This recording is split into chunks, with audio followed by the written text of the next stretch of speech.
So there is some misconception around Demarchism, even to the point where some slanderous detractors will even say, well, it's basically democratic anarchism. Even though the very first self-proclaimed Demarchist actually had no idea what anarchism actually was, and not only that, had a very distorted view of anarchism.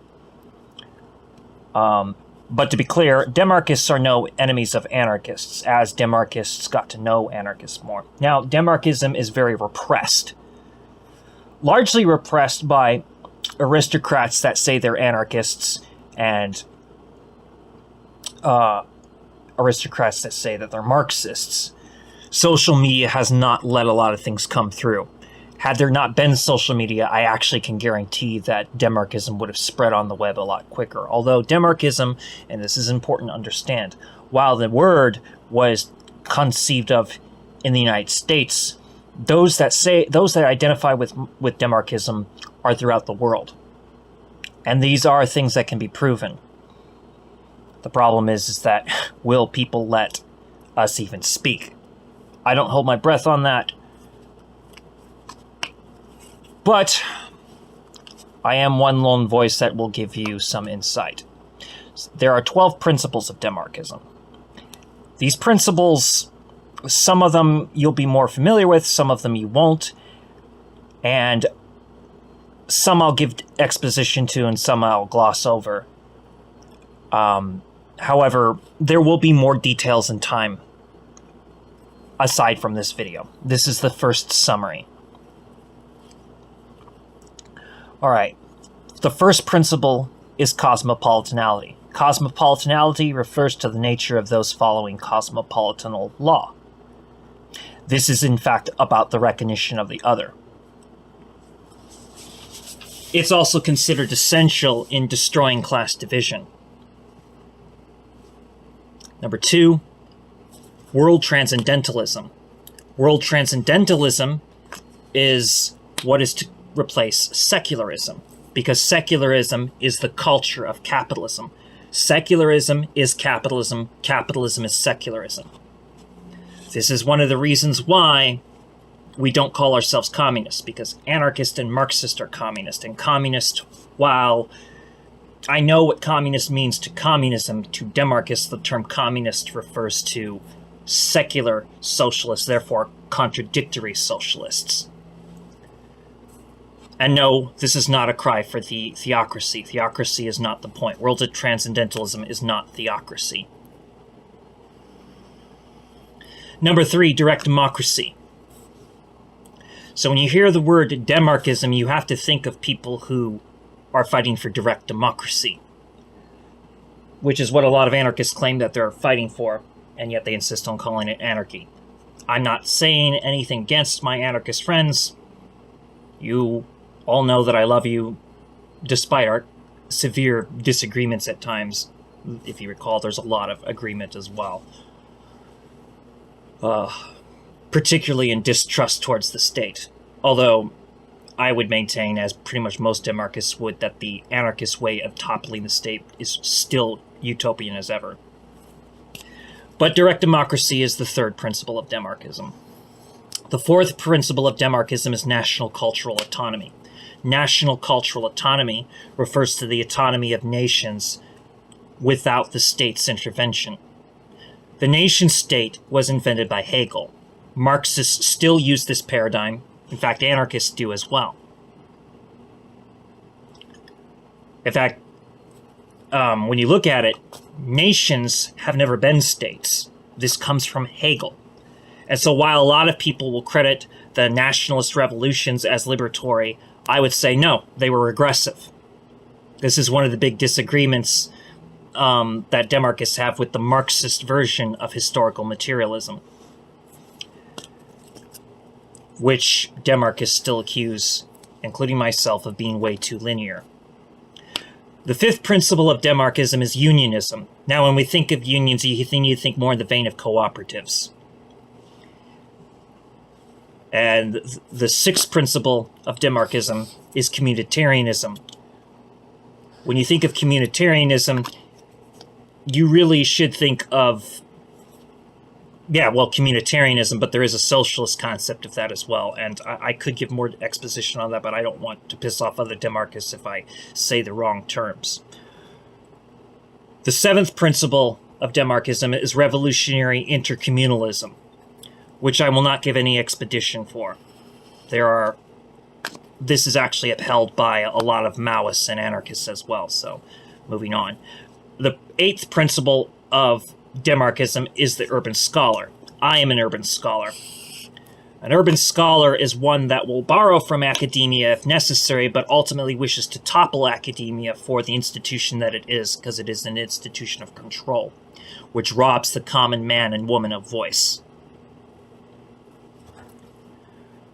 Number 9 is Anti-Westernism. Now, to be clear here, there is no West, there is no East. It is Western ideology that creates this division, hence anti-Westernism. And my good friend, the Stone Soviet, aka the lumpen third worldist, would also tell you that the real physical conflict is between the North and the South, and he's absolutely correct when he says that. Westernism is something that must be destroyed. It infects both Marxism and anarchism consistently, which is again why we don't refer to ourselves as communists, although we refer to ourselves as socialists, because communism is Western. Now, of course, a lot of Marxists and anarchists are going to get very triggered by that. I mean no offense to you, but obviously there are differences between us, so I might as well be honest about those differences. Number 10, religionism.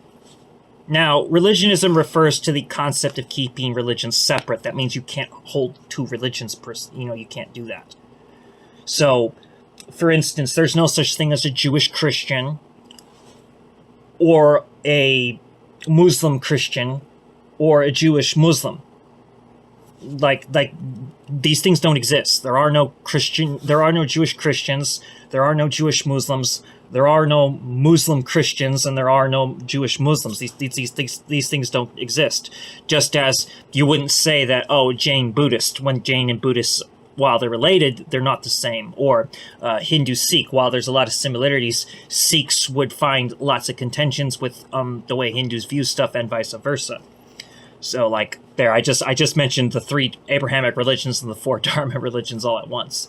But religionism is that respect of the differences of the religions, not the same thing as racism where you're trying to cause division, but the respect. And that's because religiosity is a matter of orientation, just the same way that heterosexuality, homosexuality, and bisexuality, that's all orientation, meaning that it is not so much a choice, it more is. My Jewishness, my Judaism, is a matter of orientation. It is not some choice. Number 11 is interfaith. In order to have a democratic society where both those upholding religion and those that are even without religion coexist with one another, in the second principle of world transcendentalism, you need this 11th principle of interfaith. Interfaith does not mean, again, the previous principle, that being the 10th principle, is religionism. But there's also this 11th principle, interfaith. I am a Jewish Orthodox person, all right?